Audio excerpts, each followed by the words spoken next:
प्रभु तेरी वाणी जीवन की रोटी, नैनों की ज्योति अंधेरा मिटाती।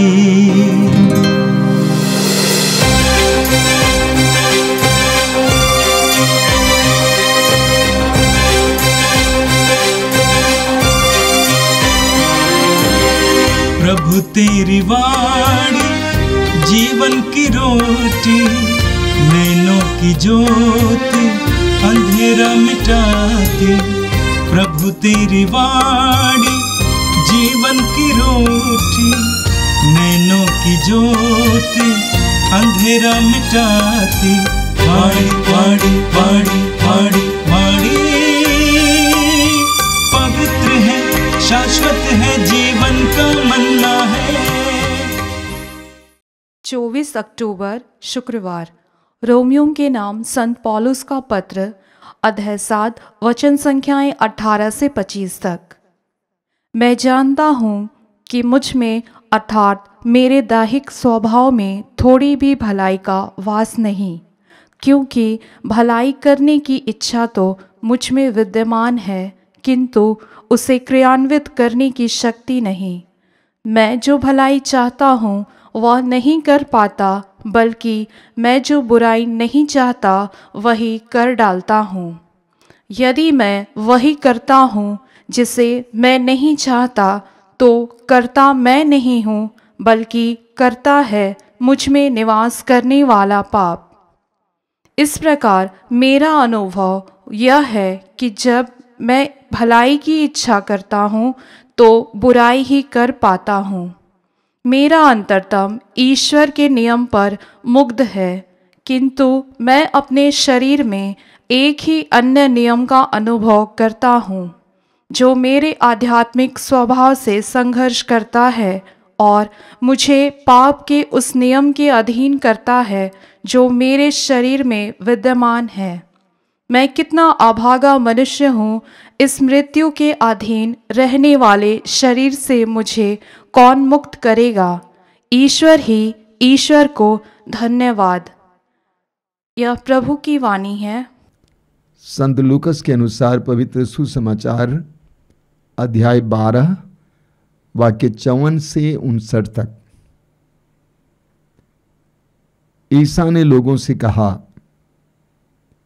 यदि तुम पश्चिम से बादल उमड़ते देखते हो तो तुरंत कहते हो वर्षा आ रही है, और ऐसा ही होता है। जब दक्षिण की हवा चलती है तो कहते हो लू चलेगी, और ऐसा ही होता है। ढोंगियों, यदि तुम आकाश और पृथ्वी की सूरत पहचान सकते हो तो इस समय के लक्षण क्यों नहीं पहचानते? तुम स्वयं क्यों नहीं विचार करते कि उचित क्या है? जब तुम अपने मुद्दई के साथ कचहरी जा रहे हो तो रास्ते में ही उससे समझौता करने की चेष्टा करो।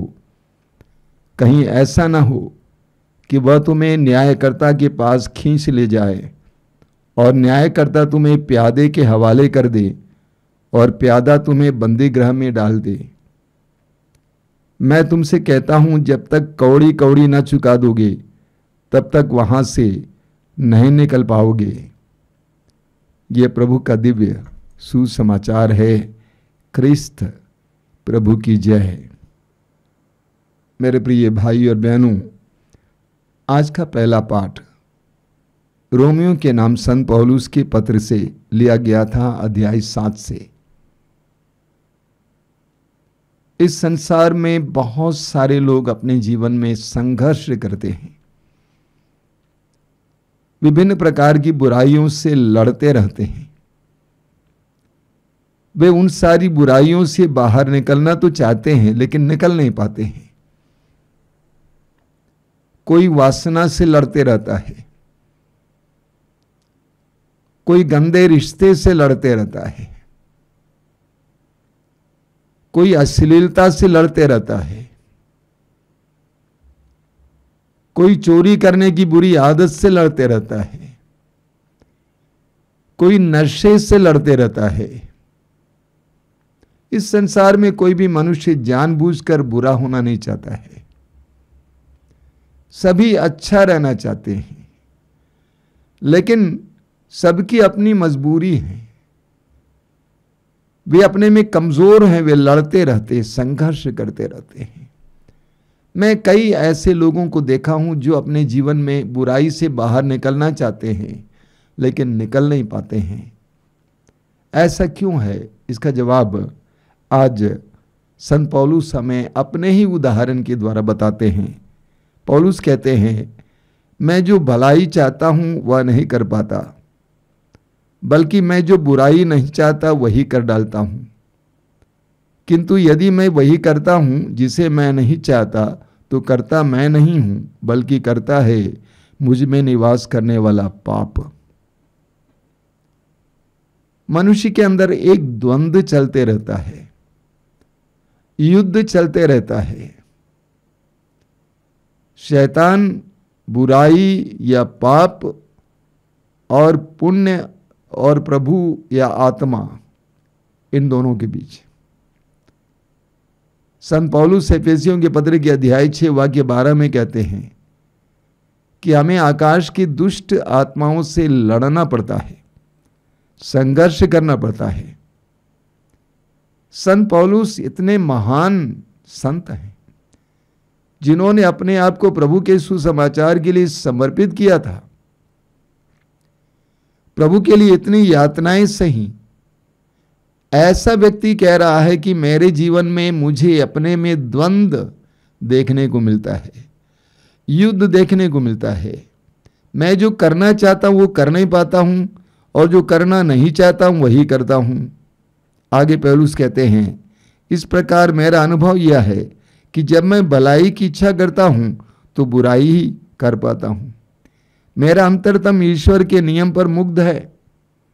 मेरी आत्मा तो चाहती है कि ईश्वर से जुड़ा रहूं, किंतु मैं अपने शरीर में एक अन्य नियम का अनुभव करता हूं जो मेरे आध्यात्मिक स्वभाव से संघर्ष करता है और मुझे पाप के उस नियम के अधीन करता है जो मेरे शरीर में विद्यमान है।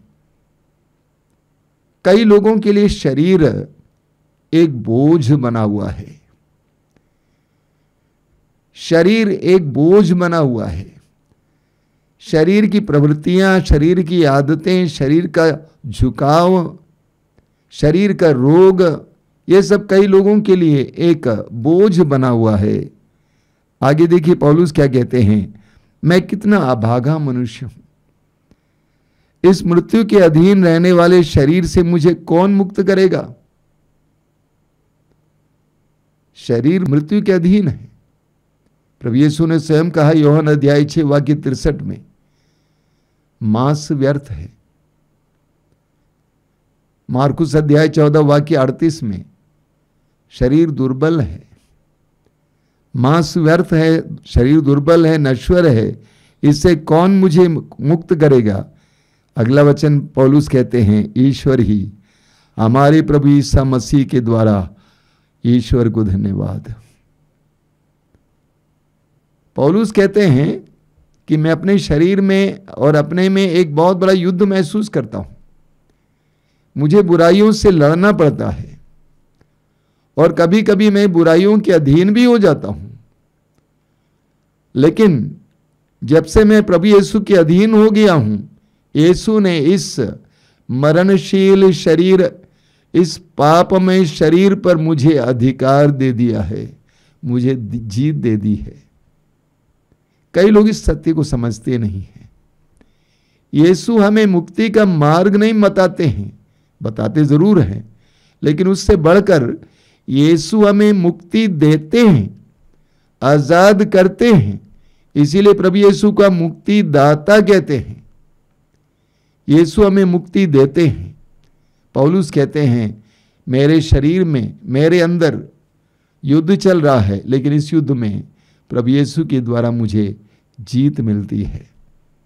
हर विश्वासी और मसीही से भी आज मैं पौलुस की ओर से यही कहना चाहता हूं, अगर यीशु आपके साथ हैं, यीशु के द्वारा आप शरीर पर जीत पाएंगे और जब आप शरीर पर जीत पाएंगे, आपके मन, हृदय और संपूर्ण व्यक्तित्व में शांति होगी। जब तक आपके शरीर के अधीन आप हैं तो लड़ाई चलती रहेगी, द्वंद्व चलता रहेगा, युद्ध चलता रहेगा, और उसका हाव भाव हमारे चेहरे पे, हमारे व्यवहारों में देखने को मिलेगा। लेकिन जिस समय हम प्रभु के अधीन हो जाते हैं तो प्रभु हमें जीत प्रदान करते हैं और हमें शांति का एहसास होता है। और आज का सुसमाचार लूकस के सुसमाचार के अध्याय 12 से लिया गया था। हमें लूकस की सुसमाचार के अध्याय 4 वाक्य 18 और 19 में पढ़ने को मिलता है। प्रभु यीशु अपने कार्य के बारे में, अपने मिशन के बारे में कहते हैं कि पवित्र आत्मा मुझ पर छाया रहता, उसने मेरा अभिषेक किया है, उसने मुझे भेजा है जिससे मैं दरिद्रों को सुसमाचार सुनाऊं, बंदियों को आज़ादी का और अंधों को दृष्टिदान का संदेश सुनाऊं, दलितों को स्वतंत्र करूं और अनुग्रह का वर्ष घोषित करूं। वास्तव में प्रभु यीशु के 3 वर्ष का सेवा कार्य यही था। प्रभु यीशु वे 3 साल घूम घूम कर लोगों की भलाई करते थे, बंधनों से लोगों को आजाद करते थे, बड़े बड़े चिन्ह और चमत्कार प्रकट करते थे। पूरे यरूशलेम, यहूदिया, समारिया, गलीलिया और आसपास के प्रांतों में यीशु के बारे में लोगों को पता चला। हजारों की संख्या में लोग यीशु के पीछे चलते थे और उन्होंने स्वयं चमत्कार और चिन्ह देखा। इसके बावजूद अधिकतर यहूदियों ने यीशु को पहचाना नहीं,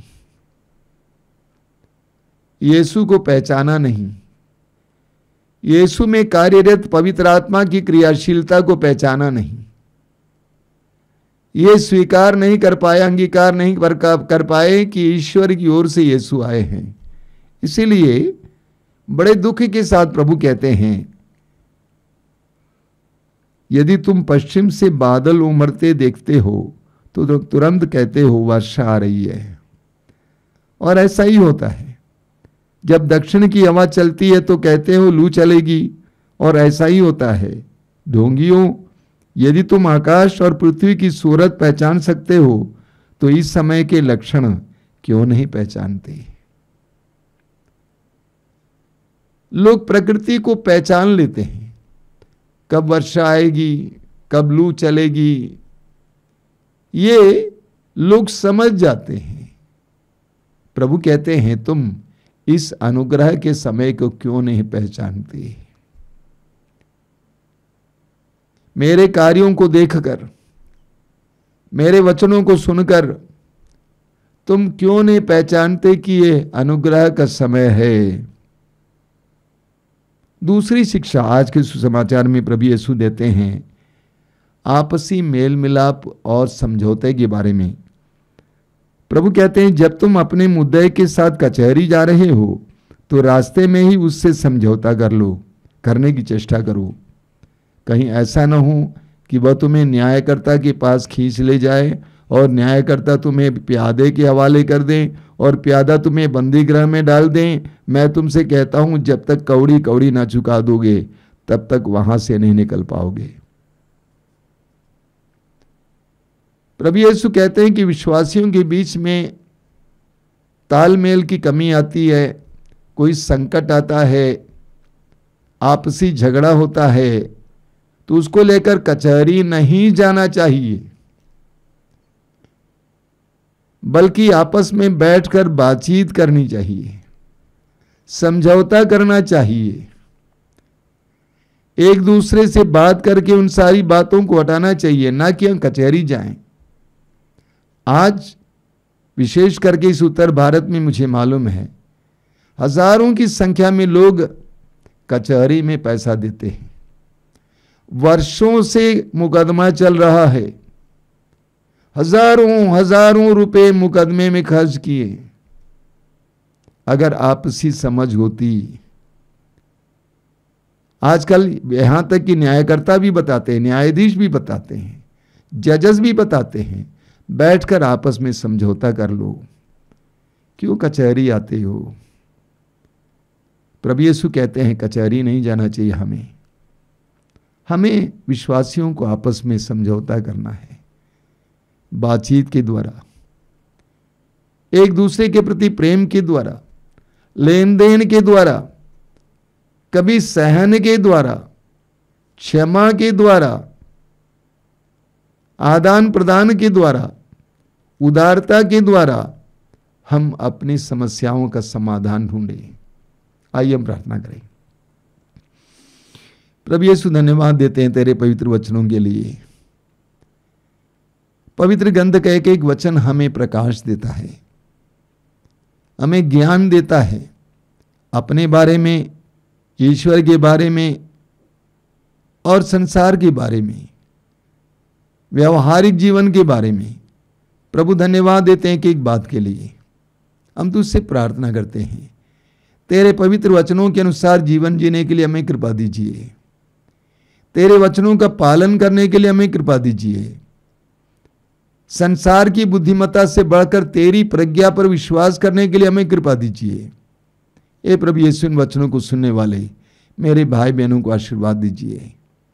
आज का संपूर्ण दिन उनके लिए आशीष का दिन बने, अनुग्रह का दिन बने। हमारी प्रार्थना को ग्रहण कर, आमीन। प्रभु तेरी वाणी जीवन की रोटी, नैनों की ज्योति अंधेरा मिटाती।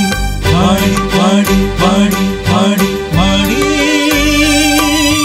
पवित्र है, शाश्वत है जीवन का मन।